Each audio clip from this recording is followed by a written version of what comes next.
Hello guys, this is our second lecture of Unix operating system. In this we will see the architecture of Unix. This lecture is about to tell the Unix architecture and how the Unix architecture is designed internally. The architecture of Unix operating system is divided into four layers: hardware, kernel, system call interface, and application program. Basically, it starts with the hardware component, then it will have kernel part, then system Unix libraries, and on top of it application, and then shell environment. When we see what is shell, then shell is nothing but a command line interpreter. This is the structure of a Unix operating system और we can say architecture of a Unix operating system. यहाँ पे है देखो hardware, kernel, shell, application और user programme.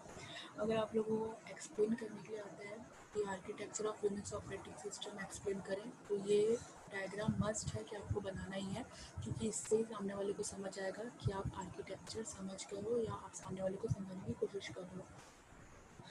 तो यहाँ अपन देखेंगे first what is kernel. It is a part of the operating system. It interacts directly with the hardware of computer through device that is built in the kernel. Kernel क्या होता है? It is a part of operating system. Kernel एक computer program है at the core computer operating system जो पूरे system को control करता है, जो हार्डवेयर और सॉफ्टवेयर के बीच इंटरेक्ट करता है। The main function of kernel are memory management, memory को मैनेज करता है। फिर आता है controlling access to the computer, access को कंट्रोल करता है। फिर आता है मेंटेनिंग द फाइल सिस्टम को मेंटेन करेगा। कोई इंटरप्ट होता है उसे हैंडल करेगा, कोई एरर आता है तो उसको हैंडल करता है। Performing input and output, input output perform करेगा task. Allocate the resources of computer among the users, resources को एलोकेट करता है डिफरेंट यूजर्स को। फिर आता है शेल। शेल क्या होता है? It is a software program and it act as a mediator between kernel and user और कर्नल के बीच एज अ मीडिएटर को यूज़ होता है, इसको कहते हैं shell. Shell is used by a system to control the execution of system using shell script. यहाँ पे यूज़ होता है shell script. It reads commands and then interrupt and send request to execute program।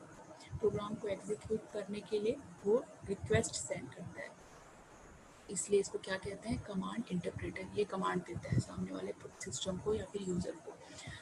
It contains many system call tell the kernel to carry out various task. Different task perform करता है, जैसे opening a file, file को open कैसे करते हैं, writing a file, file को write कैसे करते हैं, obtaining information about a file, file का जो इन्फॉर्मेशन है उससे कैसे ऑब्टेन करते हैं, एग्जीक्यूटिंग प्रोग्राम, प्रोग्राम एग्जीक्यूट कैसे करते हैं, टर्मिनेटिंग प्रोसेस, अगर किसी प्रोसेस को करते वक्त या टास्क को परफॉर्म करते वक्त कोई प्रॉब्लम आता है तो टर्मिनेटिंग प्रोसेस को अपन देखते हैं।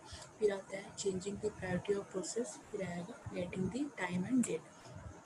फिर आता है हार्डवेयर। हार्डवेयर क्या होता है? Hardware includes all the parts of computing including clock, timer, devices, parts etcetera. जो भी हार्डवेयर में होता है हमारा, जैसे क्लॉक होता है, टाइम होता है सिस्टम का, डिवाइस होता है, पार्ट्स होता है कुछ, कीबोर्ड्स, इनपुट्स जो भी है, तो उसको वो सारे आएंगे हार्डवेयर के अंदर। फिर आता है एप्लीकेशन प्रोग्राम। एप्लीकेशन प्रोग्राम के अंदर क्या आएगा? यूनिक्स कमांड्स एंड लाइब्रेरीज, कुछ कमांड्स और लाइब्रेरीज होते हैं। This layer of Unix includes user written application. फिर आएगा यूनिक्स की कमांड। वैसे देखा जाए तो यूनिक्स के बहुत सारे कमांड हैं, बट हमको सबको नहीं देखना है। जो बेसिक यूज़ आता है, जो हम यूनिक्स ऑपरेटिंग सिस्टम या फिर यूनिक्स के लैब में अगर यूज़ करेंगे तो जो कुछ कमांड्स यूज़ होते हैं हम वो देख रहे हैं। Commands confirms current system status and manage file और डायरेक्टरीज। पहला आता है गेटिंग हेल्प इन यूनिक्स। तो फर्स्ट कमांड क्या होगा? उसके अंदर क्या आता है? Getting help in Unix. Man command view manual pages for Unix command. जो मैनुअल पेजेस को देखने के लिए हम यूज़ करते हैं वो होगा मैन कमांड। फिर आता है time and date command. Time and date command के अंदर आता है डेट और अप टाइम। डेट जो होगा वो करंट टाइम और डेट अप को शो करता है, और अप टाइम होता है find out how long the system, मतलब सिस्टम लास्ट बार कितने लंबे तक चला था हम उसको देखते हैं उससे। फिर आता है यूनिक्स यूज़र्स कमांड। इसके अंदर आएगा हु, आईडी, पासवर्ड और लास्ट। तो हु कमांड के अंदर क्या होता है कि find out who is logged into the system, आपके सिस्टम में कौन लॉगिन किया था आप वो देख सकते हैं। आईडी होता है प्रिंट यूज़र आइडेंटिटी, हर यूज़र का एक अपना अलग आइडेंटिटी होता है, तो आप आईडी से उसको देख सकते हैं। फिर आएगा पासवर्ड जो होगा चेंज यूज़र पासवर्ड, अगर आपको पासवर्ड चेंज करना है तो आप पासवर्ड का जो कमांड है वो यूज़ करके देख सकते हैं। फिर होगा लास्ट जो show history of log n into the system, आपका जो लॉगिन हिस्ट्री है वो देखना चाहते हैं आप कि कब कब ये लॉगिन हुआ था, तो आप ये लास्ट कमांड यूज़ कर सकते हैं।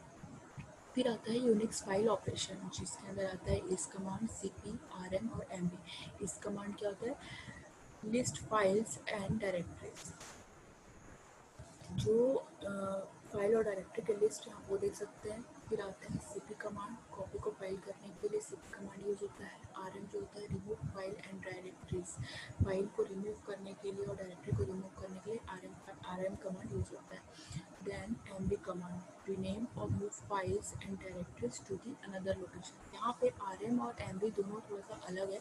जो आरएम होता है वो फाइल को रिमूव करने के लिए होता है, और जो एमबी है वो फाइल को रीनेम करके उसको मूव करते हैं और डायरेक्टरी को अपन दूसरे लोकेशन में सेव करते हैं।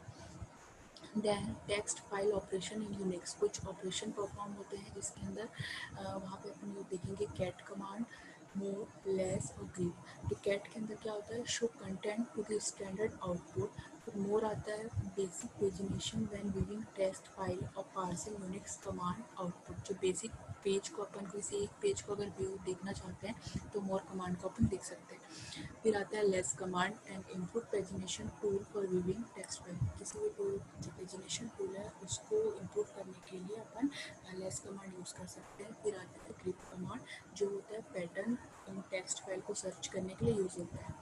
फिर आता है यूनिक्स डायरेक्टरीज मैनेजमेंट कमांड, जहाँ पे होगा mkdir मेक न्यू डायरेक्टरी, तो नए डायरेक्टरी को अपन को बनाना है तो उसका अपन मेक डायरेक्टरी कमांड यूज़ करेंगे। फिर आएगा रिमूव डायरेक्टरीज इन यूनिक्स, किसी डायरेक्टरी को अपन को रिमूव करना है तो अपन डायरेक्ट रिमूव भी कर सकते हैं, उनको कमांड देना होगा RMDIR। देन आता है PWD, किसी कन्फर्म डायरेक्टरी को जो करंट है हमारा जो चल रहा है उसको कन्फर्म करने के लिए PWD कमांड दिया जाता है। फिर आते हैं चेंज डायरेक्टरी जो कि है CD डायरेक्टरी, जहाँ पे अपन CD कमांड देंगे तो डायरेक्टरी का जो है डायरेक्टरी चेंज हो जाएगा। तो ऐसे ही बहुत सारे कमांड आते हैं यूनिक्स में, बुक्स में बहुत सारे कमांड आए हैं। तो अगर आप लोगों को देखना हो और आप बुक देख सकते हैं, और अगर इससे ज़्यादा कमांड पढ़ना है तो मैं आपको PDF सेंड कर दूँगी। बाकी जो बेसिक है आपको ये सारे यूज़ होते हैं तो आप इसको देख लेंगे।